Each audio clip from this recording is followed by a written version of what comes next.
attendees are in listen-only mode. Good day and a very warm welcome to this web clinic. Coordikids is, as always, committed to provide the information and strategies to help as many children as possible. Make sure that your speakers or headphones are connected to your computer and that your computer's volume is turned up. It is a little bit early at this stage, so I'll just stop for a while to get more people because I see there are lots of people logging in at the moment, so we'll just give them all the opportunity to log in. So I'm just going to stop and we'll restart in a few minutes. Okay, I think we're on time now. So yeah, good day, and once again, a very warm welcome to this web clinic. There are still people logging in, so while they do that, we just a few housekeeping things. This is Coordikids who presents this web clinic, and we are committed as always to provide the information and strategies to help as many children and their families as possible. So make sure that your speakers or headphones are connected to your computer and that your computer's volume is turned up. You do not need a microphone. Everyone except me is muted. We'll email a link to the recording of this web clinic, and we'll include the notes of this web clinic if you are interested in that. Yep, okay, you can make use of the question box to ask questions at any time during the web clinic. However, let me just see. Let's look at this one. You can use the menu on the right of your screen, which will look like this. You can check your sound in the boxes indicated. You can post your questions. Please do not use the chat box, as I won't be looking at that.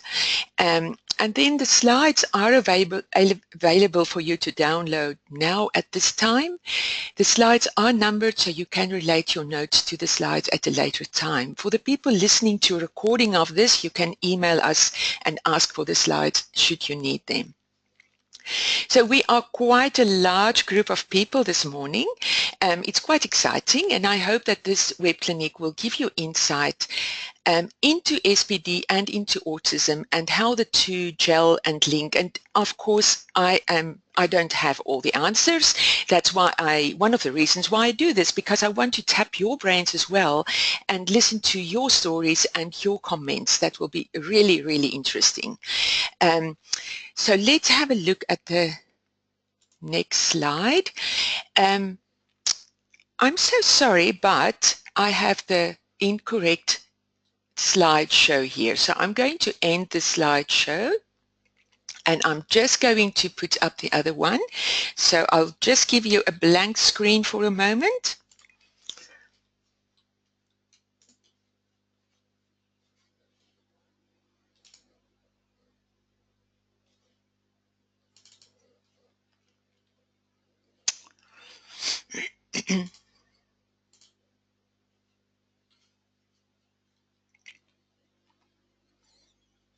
Okay. Yep, I think that happens when you have 10 things on your mind early in the morning. So I had to do, yeah, anyway, doesn't matter. The next thing is we have done this slide. So I'm very happy that all of you are here, but I want to know who you are. So we're going to do a little poll to see who you are and who is attending today. It will be very interesting to see just the people who are here and the people who are still logging in. I hope there will be enough people to complete this poll and that I can see who is actually attending and who is interested in this today. So I'm going to select this poll here. So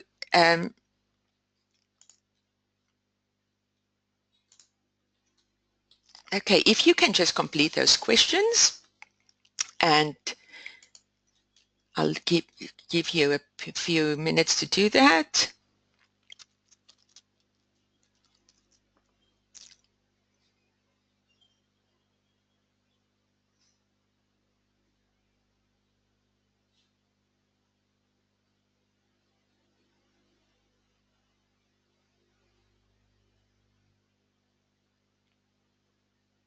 Okay, there are still people completing, so I'll just give you a few more minutes.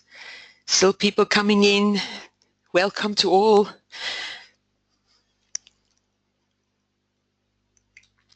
Okay, let's see more or less who are listening today.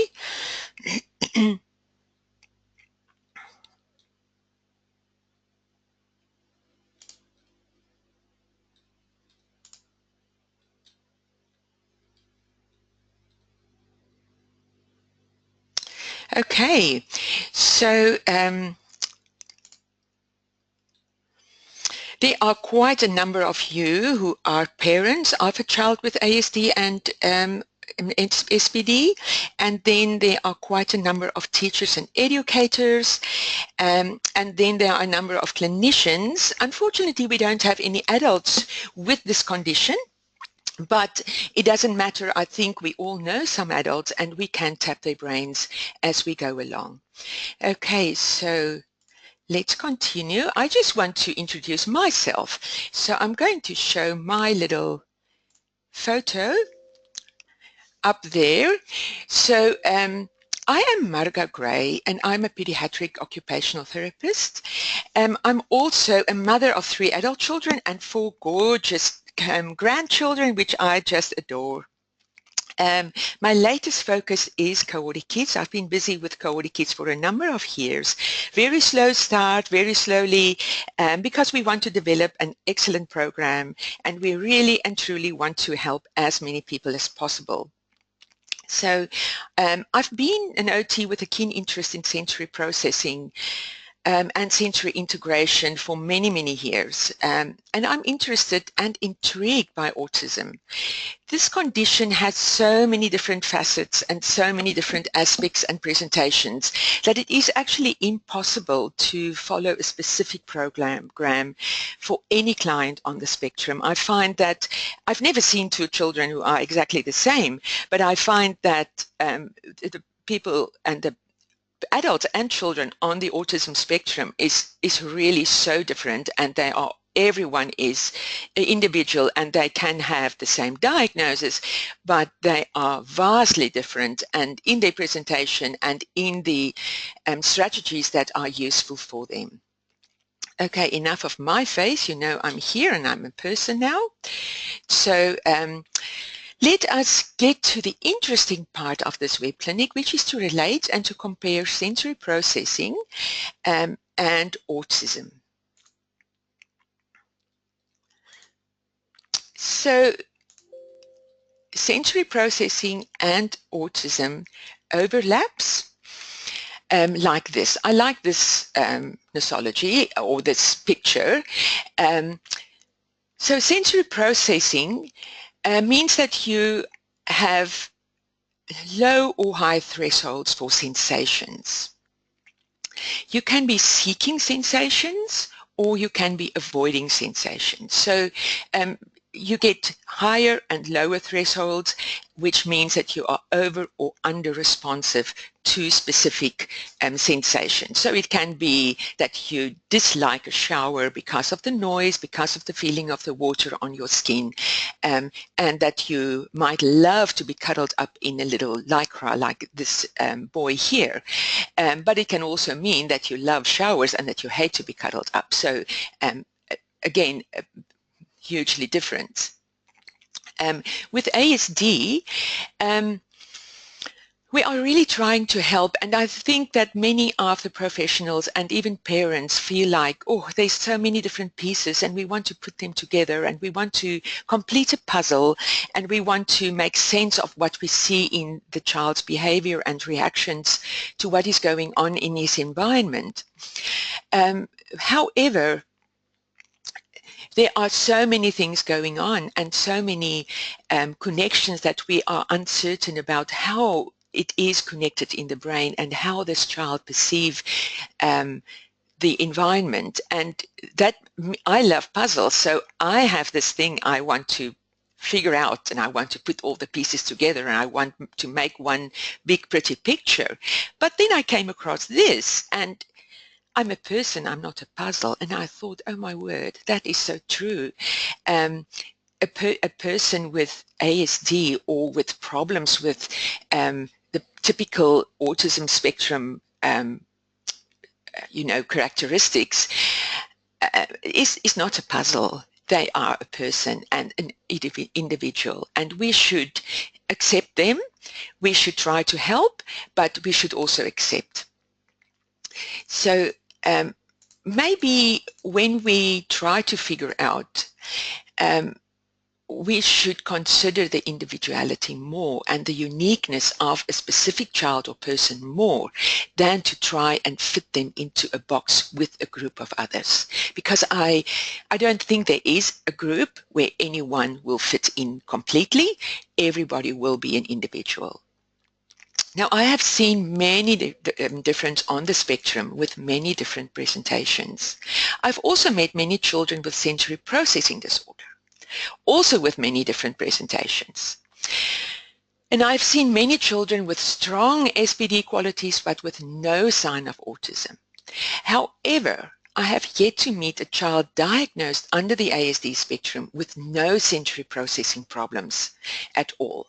And also I haven't met an adult on the spectrum who didn't tell me about the main problems that they have are the sensory processing problems.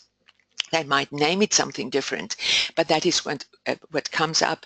And I'm a sensory integration therapist, so it might be that I see the people and I notice the people who have sensory processing problems. You as a parent or as a teacher or as a therapist might have completely different experiences. So that's when I want to ask you to fill in some of the comments and make comments in the question box so that we can read through that a little bit later. So next one, I'm going to do a little poll again. I ask you to do that because I want to know what your expectation is for this webinar, and I'll just show you the results as well so that we know we are on the correct track. So have a look at that and just complete that, please.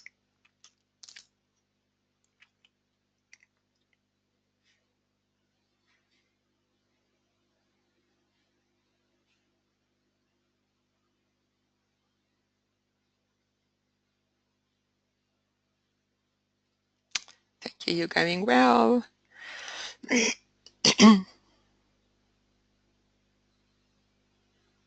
Okay, a few more seconds.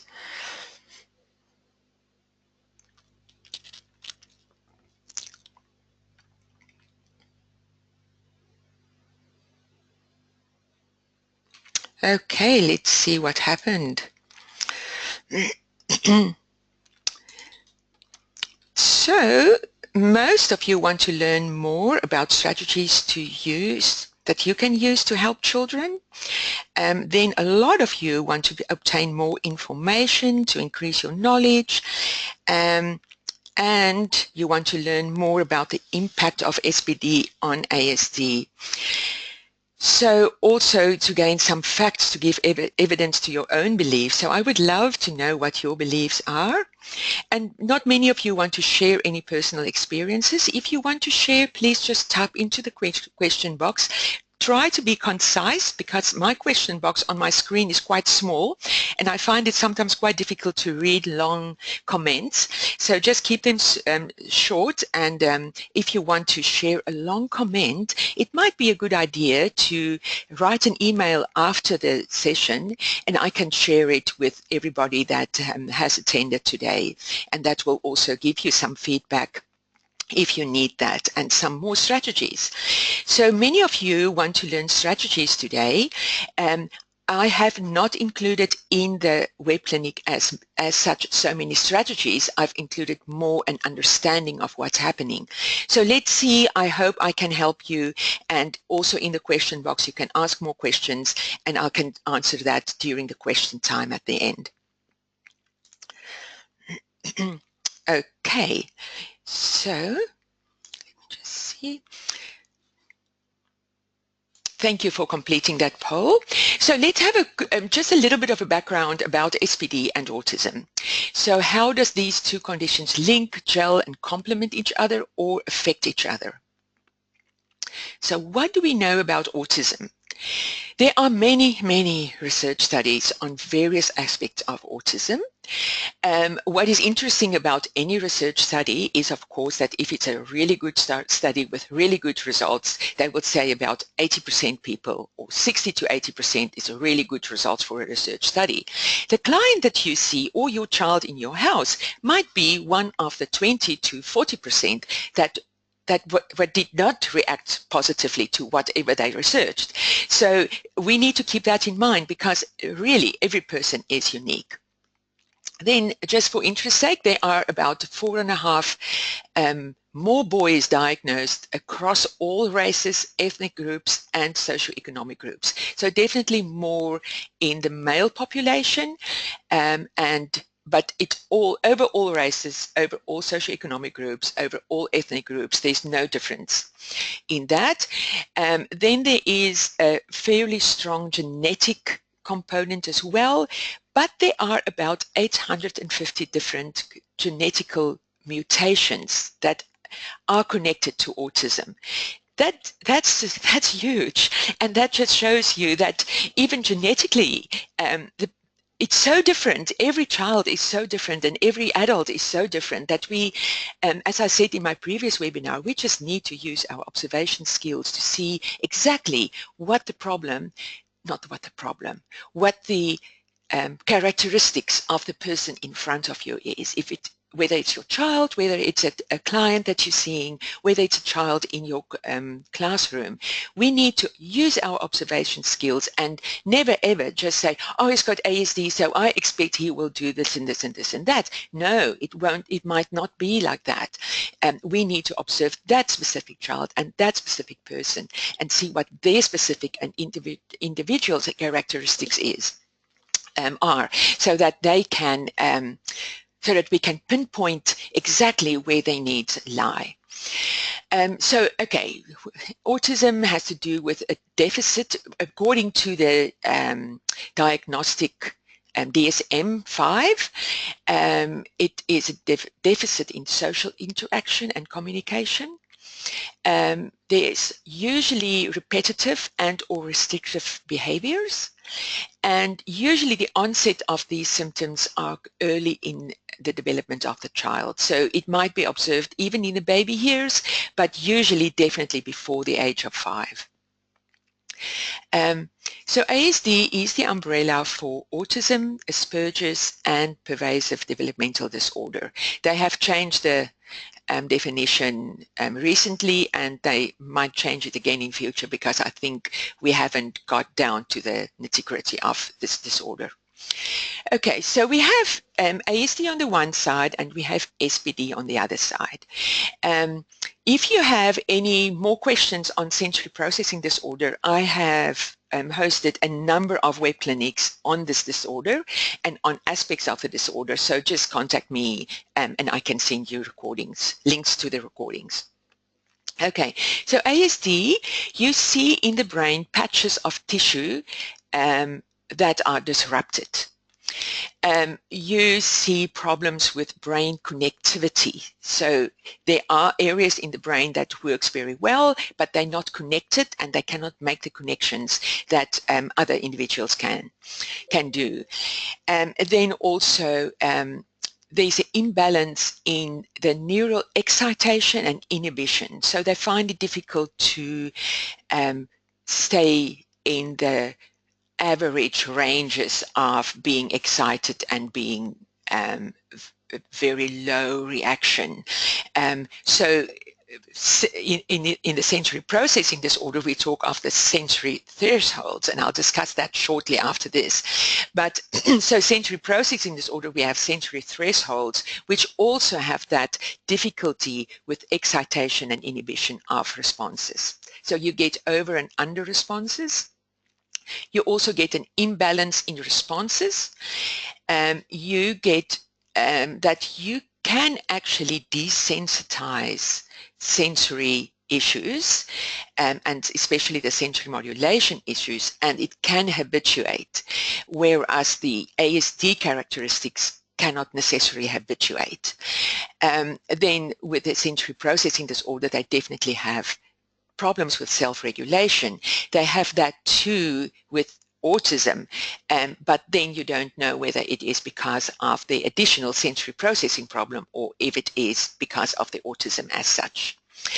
Both conditions need treatment to be repetitive and consistent to make any changes in that. So let's have a look at the sensory thresholds. So you have higher thresholds and you have lower thresholds. Most of us are familiar with the threshold of pain. Some of us will bump our leg into a coffee table and we will feel, oh, it's so painful, I have to sit down. It hurts so much and I'll have a bruise, and you think about it a lot. Another person will bump and just continue walking. Oh yes, perhaps I bumped, and at the end of the day they will see a bruise and they won't be able to recall where they got it from. So the person who feels it intensely is the person with a low threshold. The person who is not very sensitive to that has a high threshold. So that happens for every little sense. So the high thresholds are usually the sensory seekers. They have low registration of sensory input in the environment and they have limited awareness.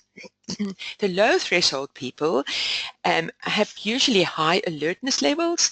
They are easily overwhelmed because they observe and experience many more sensations than the high threshold people. They are oversensitive to specific sensory input.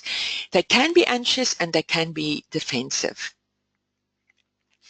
So usually the high thresholds have poor attention, they can daydream, they are the movement seekers.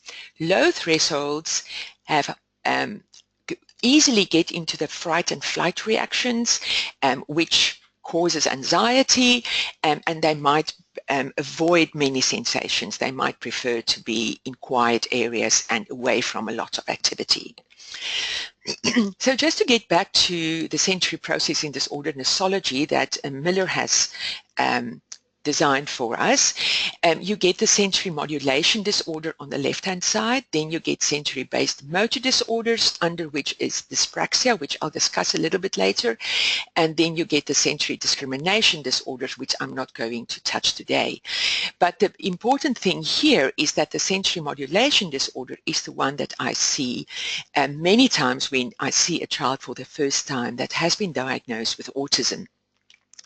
Then you see the over and the under responsivity, you see the difficulty to be in the average ranges of thresholds, of sensory thresholds.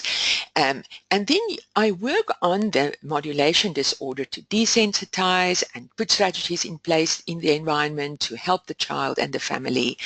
And once that improves a lot and the child has a lot better self-regulation, then it's often noticeable the big dyspraxia and the big postural disorders that the same child has, which are under the blanket if you look on the sensory modulation issues, because that is usually so obvious and it impacts so much on their behavior and on their regulation throughout the day, and that you don't really see the dyspraxia. And once you see the dyspraxia, you understand why this child find it so difficult to cope in a group and find it so difficult to cope in a classroom, because they didn't understand the instructions. They can't do the movements that that the people expect of them to do. So my perception of autism is that there's a lot of sensory modulation problems, and then there's a lot of sensory motor problems as well.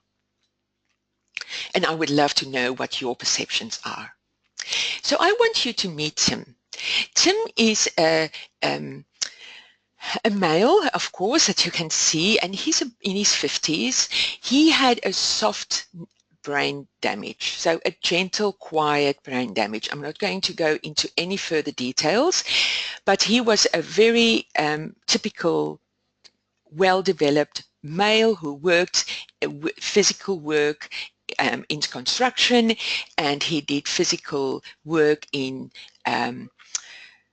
coaching rugby union teams, and he was very successful in what he did. And then he had this quiet brain injury. So I cannot unfortunately show you the video. I can show you the video, but you can't hear the sound.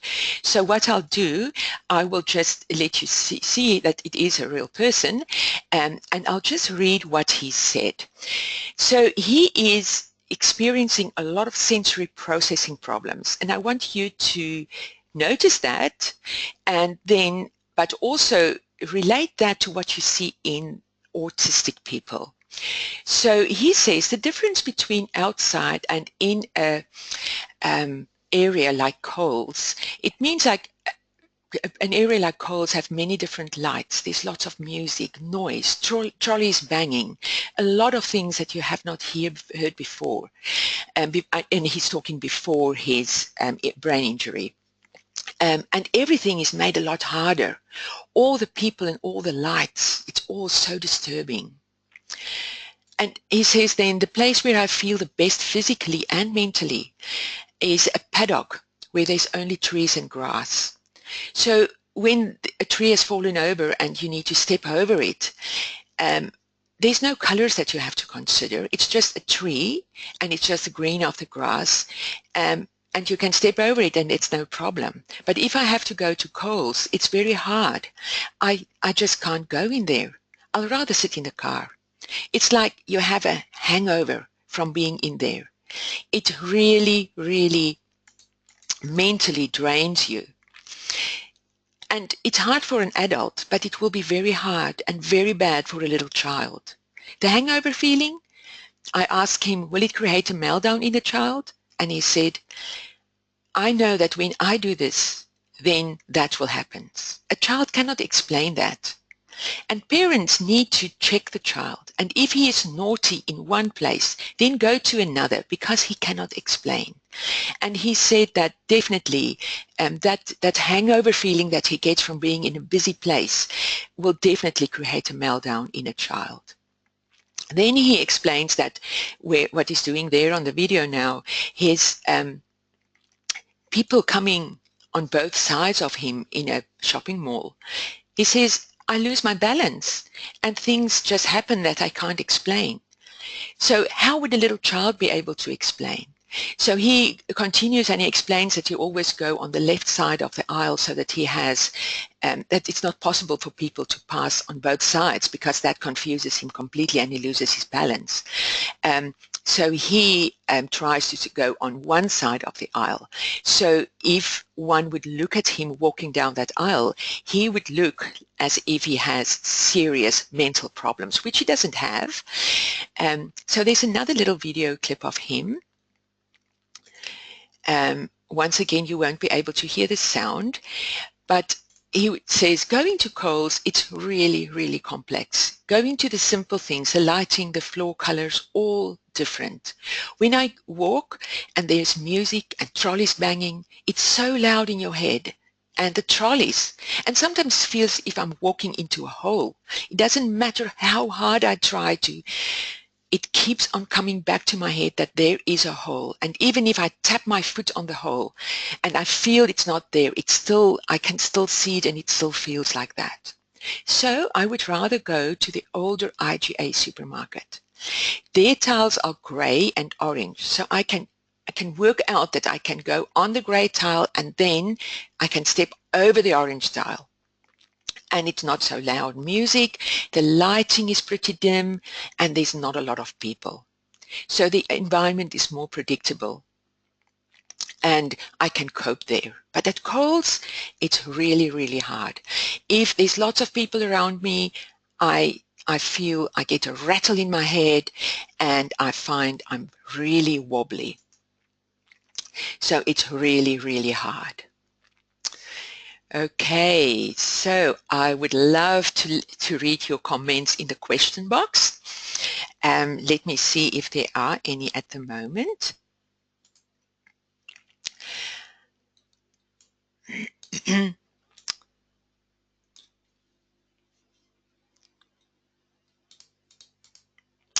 Okay, so how to know if my child is ADHD or SPD or both?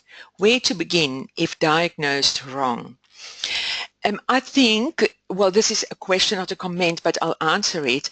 I think that the best thing is to make your own observations and see in which area do your child find it the most difficult to cope, and start there. It depends on the child's age, but if possible, I steer away from medication. I would never, of course, oppose a pediatrician or a doctor's opinion, because I'm not a doctor or a pediatrician and I cannot prescribe medication. But I would consider to postpone the use of medication until I have sorted out all the possible sensory issues and see if that can increase the concentration and the functioning.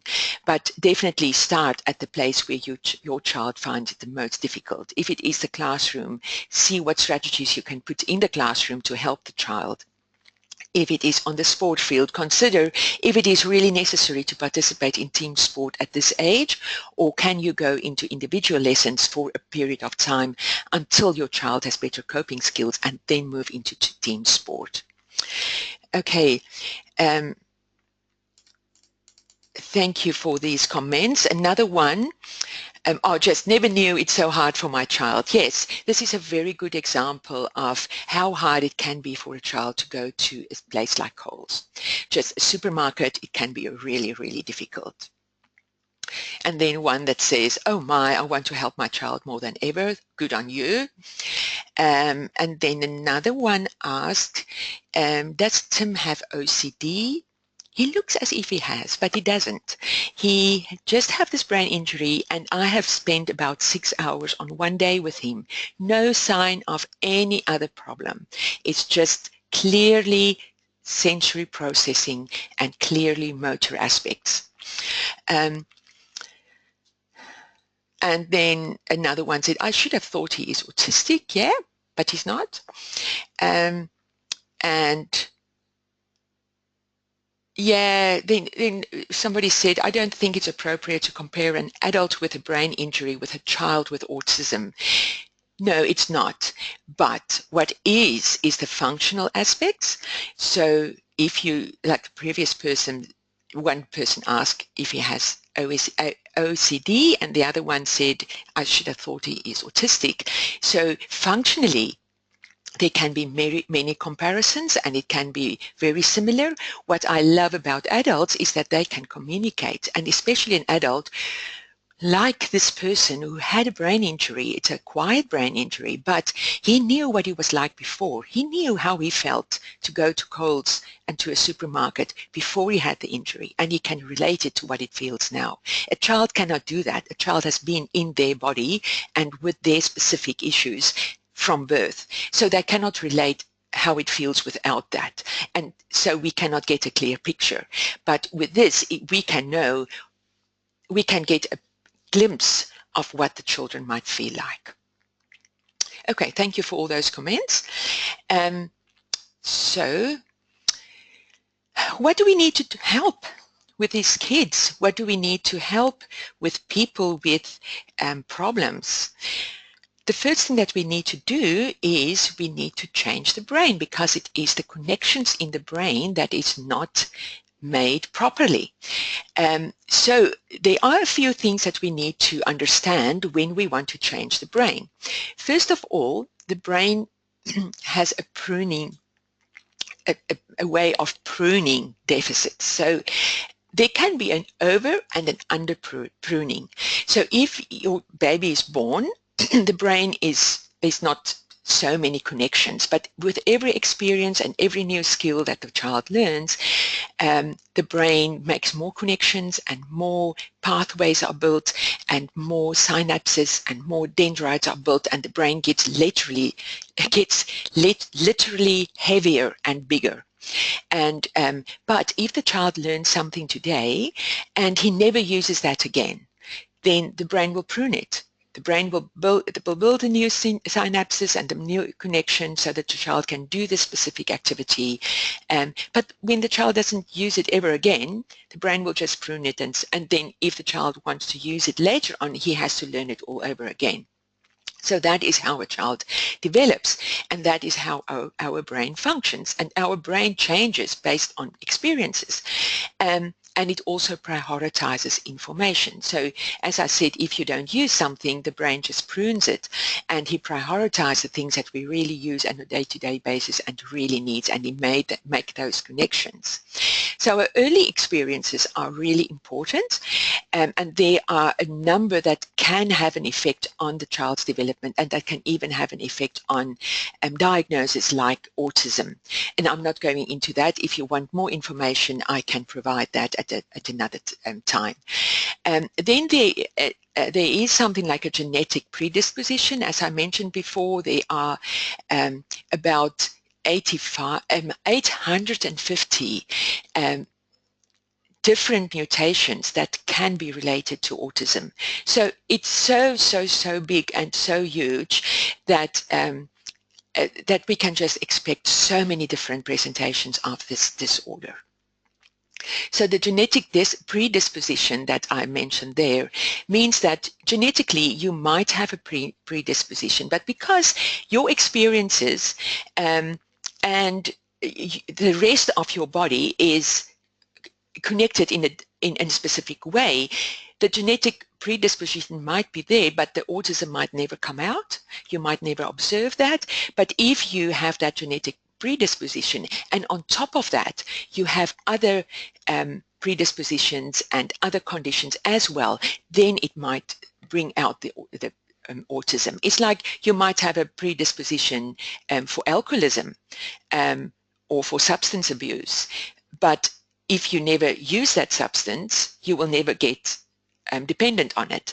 So even though you're genetically inclined to be a drug user, if you never use it, you might be genetically predisposed, but you might never be one. So in the same way, they say that autism can work as well. So let's see how we can help. First of all, I want you to have a look at the neurons and how a neuron looks in your brain and in your body, in the nerve cells.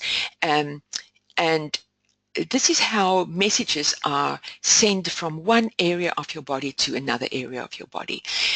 So you see that there is a cell body, there is an axon, and then the synapse is where it connects to a different cell again, and the messages are sent in this way, like with electrical impulses. So it's electrician will understand this very well. So the axon is in a sheath of fat, so we call that the myelin, and that insulates it so that the connections can be very sharp, very fast, and that messages can be sent from one area to the other without interruptions and without shortcuts. So if these connections doesn't work very well, then we get the over-responsiveness, the under-responsiveness, the too much excitement, too little inhibition. And we see then the conditions described by Tim so beautifully, like there's a lot of noise in his head. It becomes very noisy. And we talk about, and I see other professionals talk about that too, a noisy brain. So to help these people, we need to quiet and reduce the noise in the brain. We want to encourage a quiet and a calm brain. So another thing that we need to remember is that neurons fire together in networks. It's just like a very big electrical network in a factory or in a house. There's a lot of different connections and lots of different networks. So a simple neural network will look something like this. You'll get your input layer on the left, then there's a layer in the middle, and then the output layer. So the input layer is the impulses from the environment, for instance, and then it's processed in your brain in the hidden layer, and then the output would be your reaction to what is happening in the environment. So this is a very simple example. This one is a more I think this is closer to reality, this one. There's lots and lots and millions of connections in your brain, and they have to work in networks, otherwise they don't function properly. And those connections, if they don't function properly, we see conditions like autism. So inefficient networks causes problems, and we have to set up alternate routes and alternative highways. That you can only do with very specific intervention. And we are in the fortunate position to know that we can actually do that. A few decades ago, people said, oh, once a child reaches 8 years, not much to do. Adult years, you can't change the brain at all. Now we know we can. So let's see how we can do that. First of all, we need to build those alternative networks, alternative highways, alternative connections and routes in the brains. So that is built through connections, and connections are built through repetitions. As I said, the brain has the ability to prune, so it can prune things that you don't need, and it can cement things that you need in your permanent brain structure. So we need repetitions to make sure that your brain doesn't prune the newly learned abilities. Then it has to build new connections. It has to be consistent. It has to be the same thing over and over and over. Then it will build new connections. Also, it has to be clear. The instructions has to be clear. The skill being exercised have to be clear. The exercise that you do has to be clear and simple and straightforward. Otherwise, it confuses the brain, and the brain becomes more noisy, and it doesn't inhibit to go down to a quiet brain. So we need to avoid complex and complicated exercises and activities. We want to increase the inhibition. We want to normalize the sensory thresholds. So if I talk about autism, I would say increase the inhibition. If I talk about sensory processing, I would say normalize the sensory threshold. And it has to be individualized. As I said, we need to use our observation skills. We need to sharpen our observation skills so that we can know exactly what an individual needs and what his main problem areas are. Another thing that we can do is we can keep in mind that movement precedes a lot of other developments. It precedes the development of fine motor skills. You cannot have very accurate and well-developed fine motor skills if you don't have the gross motor skills. You cannot use your finger and hand effectively if you cannot control your arm and your shoulder, and if you cannot sit in an upright position. It also precedes speech. There's a good reason why a baby can often walk quite well before they start to talk. It needs to organize thought processes. Movement helps to organize those thought processes. And I've seen it so many times in therapy that you do exercises with a child, and the moment that that child can do a specific sequence of exercises in a rhythmical, orderly way, then suddenly they can organize their school bag. Suddenly they can organize their desk. Suddenly they know where they are in the day. Is it morning? Is it afternoon? What would we do now? What are we going to do after this? What did we do before? That kind of thought processes are definitely encouraged by specific movement activities. Then it also movement activities also precede executive functioning. So that is that planning and organizing of your thought processes to be able to function in a proper way. So the optimal development of the sensory motor skills is absolutely crucial to help children on the ASD spectrum and on sensory processing disorder, especially if they have dyspraxia. So how to develop the sensory motor skills? That's the foundation of development. It's very important. It organizes the body. It organizes your thought processes. It increases inhibition. It reduces the noise in the brain, and it enhances speech and language.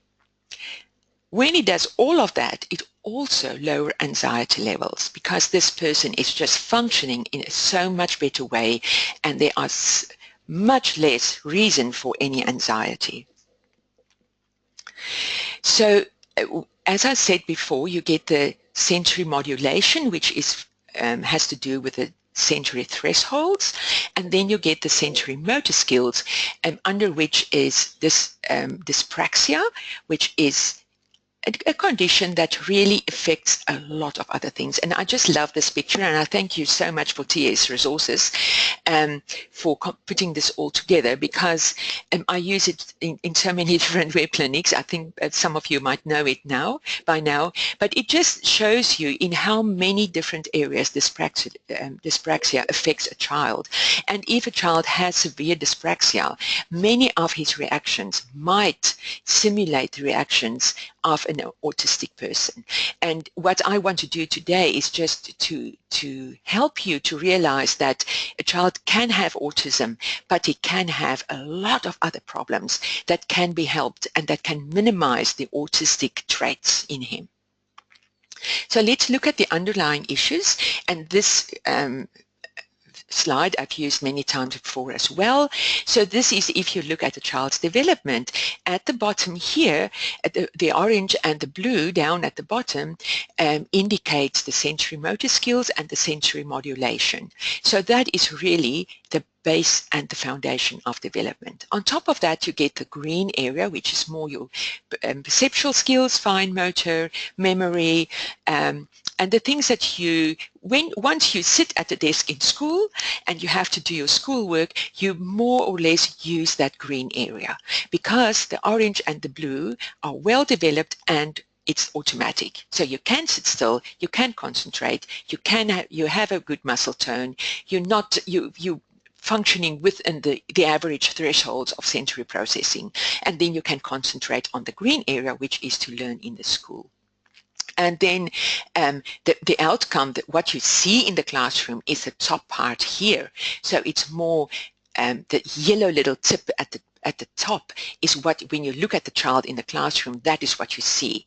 And the child uses the pink and the green to do the work, but the orange and the blue is like the big underlying area of this big iceberg. If this underwater part of the iceberg falls apart, then the top bit will fall apart as well. And that's the same with a child in the classroom. If he cannot concentrate, if he cannot sit still, if his muscle tone is too low that he can sit upright, if he is disturbed and his sensory thresholds are not optimized and he's over-responsive or under-responsive, the tip of the iceberg, the yellow part, won't work very well, and he will look like either a naughty child or a child with severe problems. So it's very important to get the foundation in place. And the Coordikids programs have been developed to address exactly those problems and those areas of development, to make sure that the foundation of development is all well developed and in place. So the Coordikids program make use of lots of repetition. So you have to repeat exercises at least 20 to 30 times per day. You have to repeat it 5 days per week. Then your brain takes 2 days to consolidate the new set of exercises, and then you repeat it again the next week, just to make sure that it becomes part of the permanent brain structure. And many children on the Coordikids programs will report back that they get a new set of exercises every fortnight. So they will report that the first 1 to 3 days, the new set of exercises are really challenging and they really find it difficult. Then by day 4 and 5, they're okay with it. And the next week, when they start again, they can do it, and it's very easy. So that just show you that the brain developed new pathways, and it was consolidated, and it became part of the permanent brain structure. So it's ready for use. The brain didn't prune it because the brain knew that it will be used again. So we also use very clear instructions. We have a video introduction, we have clear goals, we have clear tips, we have clear instructions about every exercise. you follow visual images and models on the screen, so it make it easy for children who find it difficult to follow verbal directions. They can follow a model on the screen, and it's also good for parents or teachers who need to see that they do it in the correct way, that so they have a model to compare the child's reactions to and the child's way of doing the exercise. It helps the child to organize the body and the body movements. This helps to organize the thought processes. It increases the inhibition in the brain. It develops praxis, so it counteracts dyspraxia, and it enhances the motor skills, and it has a positive effect on speech because speech is very dependent on praxis as well. And then it also have a effect on the top part of that pyramid that you saw on the previous slide, your executive functioning. So let's wrap up before I listen to all your comments, because I'm very interested to see that. Just to start at the beginning, we have ASD on the one side, SPD on the other side. In the middle, the two overlap. And as I said before, I see more children on the spectrum in the middle there that has also sensory processing disorder. I have never met a child or an adult who has autism but doesn't have sensory processing problems. So autism has a lot to do with the modulation of sensations, and then I have observed a lot of children with serious problems with dyspraxia, also diagnosed under the ASD spectrum. And then on the sensory processing side, we know we have to build new highways, and we have to make effective connections, and also we have to desensitize. So these four aspects, the modulation, the praxis, the building new highways, and the effective connections, are for both sides, are for ASD and for SPD. So to me, it doesn't matter so much to identify which one is the child actually on. The main thing is to observe the functional issues of that child and to help the child with the functional issues, and to build the new connections in the brain through specific movement exercises, because that's the easiest way to start.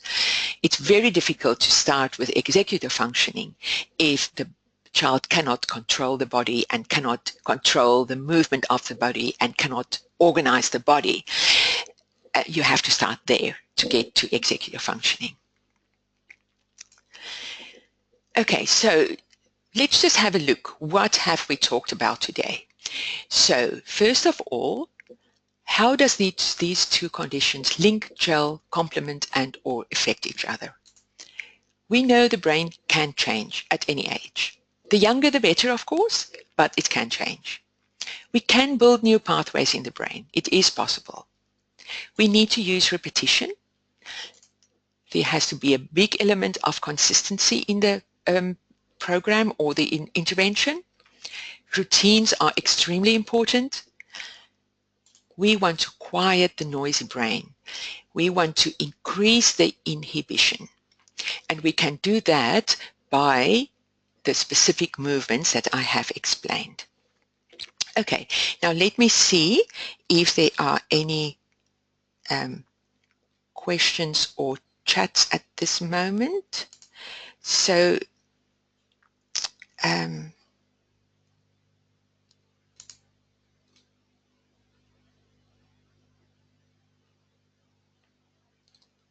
what happened is that I have accidentally closed the question box, and this is absolutely horrific. If we can stop a little bit, and I will just see if I can open it again. If you can hang on a second, I will really appreciate that.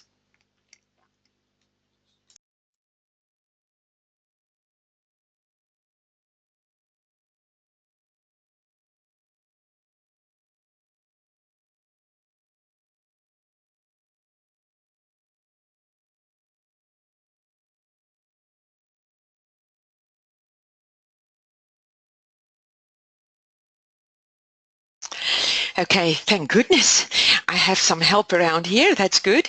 Okay, so there is an let me just see this one. How do I get to the top of this question? ASD in September. I suppose it's Sherry. Your child has been diagnosed with ASD in September. Do I treat him for ASD or do I treat him for strokes? Oh, that is a very tricky question because I don't know your child.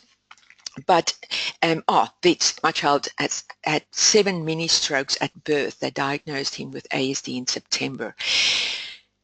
Once again, I think you need to look at your child's functional issues.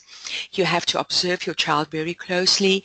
I just say this, yeah, perhaps I shouldn't, because I see children that is more sensory processing problems, more dyspraxia problems than autism, but there's no funding for that.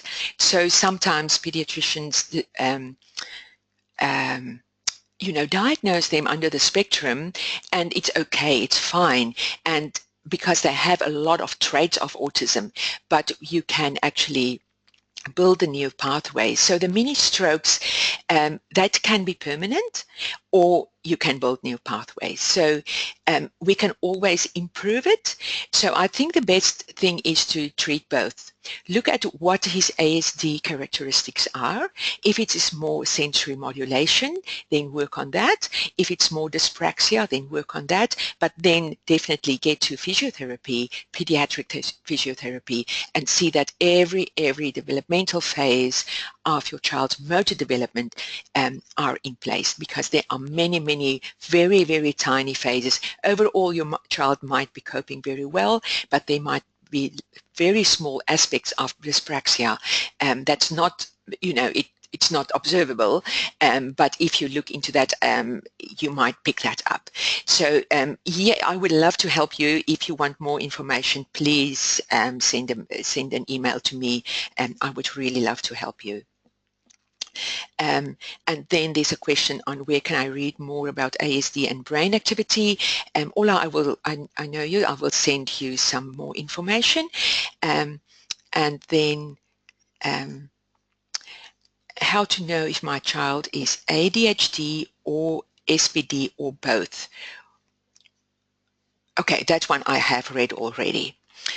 Okay, so I think I've answered more of your questions. I'm a bit disappointed that there's not more comments about people that they, to say how they experience it. And I think most of you are here to find help, and I hope I could give you a little bit today. You are most welcome to contact me for more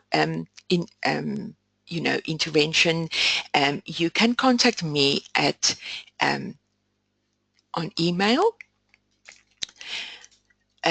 or you can send also an email to our website. And you can also book a session with me at Coordikids Consult. The first session is 15 minutes, and that's free. After that, if we do a lot of sessions and I can be of any help for you, then we can look at payment options. But at the moment, I would really like to help you. And if I can do that on one-on-one sessions on the internet, that will be great. I will send you a questionnaire, and I will ask for reports to get a good background of your child, and then we can go from there. And just, even if I can just help you to prioritize different therapies and different interventions and see where you can start, what will be the next step and what will be the step after. And I can also help you to find the appropriate professionals in your area, and to make sure that you are helped in the correct way, and that you put the interventions for your child in place in a way that you can cope with and that your family can cope with, and that will be very beneficial for your child. So thank you so much for listening to today. I enjoyed the session. I hope it was good for you.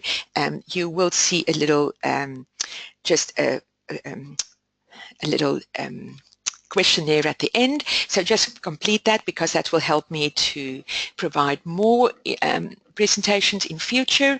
The next one will be on sensory processing disorder and anxiety. It will be in about 3 to 4 weeks' time.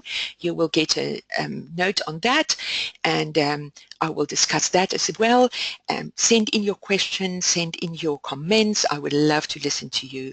Thank you so much for being here today. Goodbye.